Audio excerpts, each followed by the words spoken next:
Astro సిండికేట్లో మీ personal and business promotions కోసం కింది నెంబర్కు కాంటాక్ట్ చేయండి.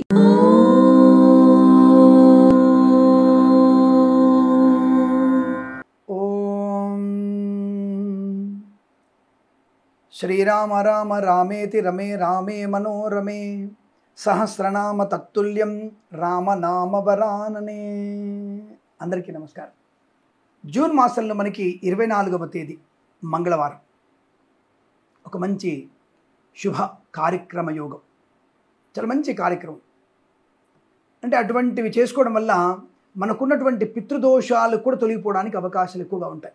మనకున్నటువంటి పితృదోషాలు, నాగదోషాలు లాంటివన్నీ తొలగిపోవడానికి అవకాశం. అంతకంటే ముఖ్యమైనది ప్రతి ఒక్క జ్యోతిష్కుడు, నిజమైన జ్యోతిష్కుడు ఎవరు కూడా ఈ కుజదోషం గురించి చర్చ చేయరు. ఈ నార్త్ ఇండియాలో ఈ కుజదోష చర్చ ఎక్కువగా ఉంటుంది, కానీ దక్షిణ భారతంలో జ్యోతిష్యం అనేటువంటి విషయం పూర్తిగా తెలియని వాళ్ళు కుజదోషం గురించి మాత్రమే మాట్లాడతారు. సింహరాశి వారికి కుజదోషం ఉండదు, మకర రాశి వారికి ఉండదు, వృశ్చిక మేష రాశి వారికి ఉండదు, మీనంలో ధనుసులో ఉన్నటువంటి కుజుడు ఉన్నటువంటి అయితే వాళ్ళకి దోషం ఉండదు, మకరంలో కుజుడు ఉంటే దోషం ఉండదు.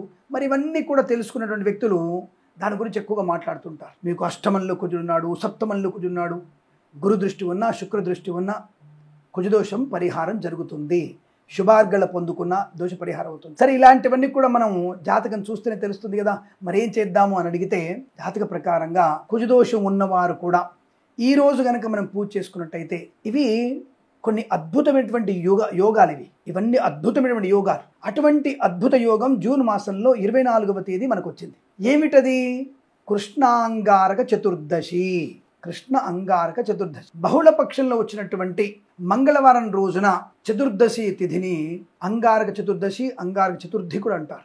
ఈ చతుర్దశి అనేది ఈ అమావాస్యకి ముందు రోజే వస్తున్నటువంటిది. మాస శివరాత్రి కూడా దాదాపుగా కలిసి వచ్చేటువంటి శుభ గడియలు. అయితే ఈ కృష్ణాంగర చతుర్దశి రోజున మనము 2 రకాల పూజలు చేసుకోవాలి. ఒకటి, కందులతో శివుడికి అభిషేకం చేయడం. కందులు నానబెట్టి నీళ్ళలో పోసి ఆ కందుల యొక్క జలముతో కందులతో కలిపి అభిషేకం చేయడం. అలాగే ఈ కృష్ణాంగారక చతుర్దశి రోజున తప్పకుండా మనము రోగనాశనం కొరకు సుబ్రహ్మణ్య స్వామి దేవతార్చన చేసుకోవాలి. ఇక అంతకంటే ముఖ్యమైనది కృష్ణాంగారక చతుర్దశి రోజున ఇటువంటి పుష్కరకాలాలు ఇవన్నీ ఎంతో అలభ్యమైనటువంటివి యోగాలు ఇవన్నీ. ఇటువంటి వాటిని విడిచిపెట్టకుండా మనం వాడుకోవాలి. అప్పులున్న వాళ్ళు, వివాహం కాని వాళ్ళు, సంతానం పొందాలనుకున్న వాళ్ళు, విడిపోతున్నటువంటి జంటలు కలిసి శాశ్వతంగా ఆనందంగా ఉండడానికి మనము కానీ అందరూ చేయవచ్చు. ఈ కృష్ణాంగారక చతుర్దశి రోజున మనం చేసేటువంటి సుబ్రహ్మణ్య స్వామి పూజలు, అలాగే శివయ్య పూజలు మనకి కళ్యాణాన్ని, సంతానాన్ని, రుణబాధల నుంచి విముక్తి కలిగించే అవకాశం.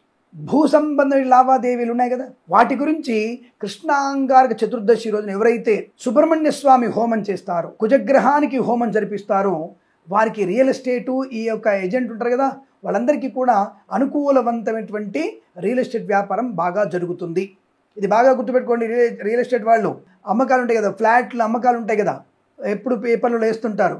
42 అంతస్తులు 25 మీరు కట్టొచ్చు, లేదా ఫస్ట్ 5% కట్టిన తర్వాత ఎండింగ్ కట్టండి, ఈఎంఐ లేనటువంటిది అనేటువంటి చెప్తారు కదా. అవన్నీ అడ్వర్టైజ్మెంట్ ఇవ్వడం కన్నా మీరు ఈ బిల్డర్లందరూ కూడా కృష్ణాంగారక చతుర్దశి రోజున సుబ్రహ్మణ్య స్వామి హోమం, మన్యు సూక్త హోమం, రుద్ర సూక్త హోమం చేయండి.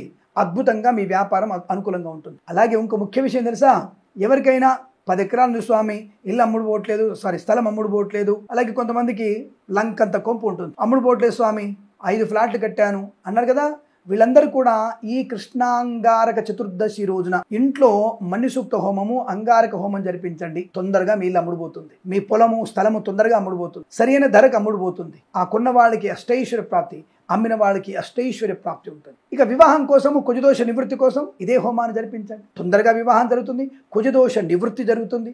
అదే సమయంలో కందులు దానంగా ఇవ్వండి, శివయ్యకి కందులతో అభిషేకం చేయించండి, రుద్రహోమం చేయండి, కందులతో అంగారకుడికి హోమం జరిపించండి. అద్భుతమైనటువంటి యోగం. ఇక్కడ ఇంకొక విశేషం, ఈ కృష్ణాంగారక చతుర్దశి రోజున ఈ యొక్క మేకపాలతో గనుక శివుని అభిషేకం చేస్తే సమస్తమైనటువంటి శత్రు బాధల నుంచి, ఈతి బాధల నుంచి బయటపడతాం. మేకపాలతో గనుక ఈరోజు శివుని అభిషేకం చేస్తే తప్పకుండా మీకు మంచి అనుకూలవంతమైన అంగారక దోష నివృత్తి కలిగి రుణ బాధలు, ఈతి బాధల నుంచి బయటపడడం ఖాయం.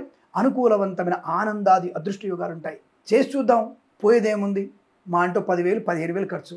కోట్ల రూపాయలు సంపాదించే సమయంలో, కళ్యాణ వైభవం పొందుకునే సమయంలో, శుభకరమైన సంతానం పొందుకునే నిమిత్తమై మనం ఖర్చు పెట్టలేమా?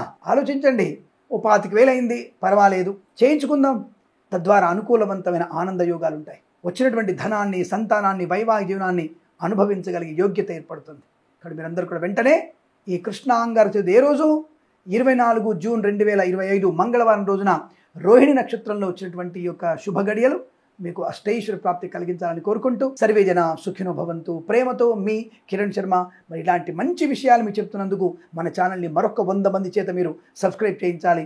తొందరలో నాకు 10 లక్షల సబ్స్క్రైబర్స్ కావాలన్న విషయాన్ని గుర్తించండి. మరొకసారి ప్రేమతో మీ కిరణ్ శర్మ.